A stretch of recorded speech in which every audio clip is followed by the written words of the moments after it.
बिस्मिल्लाहिर्रहमानिर्रहीम। सवाल किया गया, रोज़े की हालत में बुरुश करना कैसा है? क्या इससे रोज़ा बातिल हो जाता है? बुरुश करने से रोज़ा बातिल नहीं होता है। जो बातिल करने वाली चीज़ें हैं वो 8 हैं और उनमें बुरुश करने को शामिल नहीं किया गया है।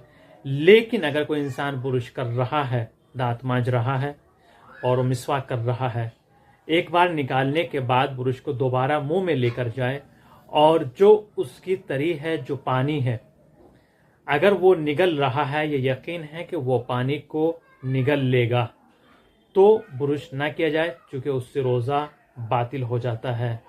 अगर यकीन है कि पानी मुंह में, हलक में नहीं जाएगा बुरुश करने से, तो बुरुश करने में कोई हरज नहीं है। लेकिन अगर आपको यकीन है कि हलक तक और नीचे तक पानी चला जाएगा, तो बुरुश ना किया जाए, उससे रोज़ा बातिल हो जाता है।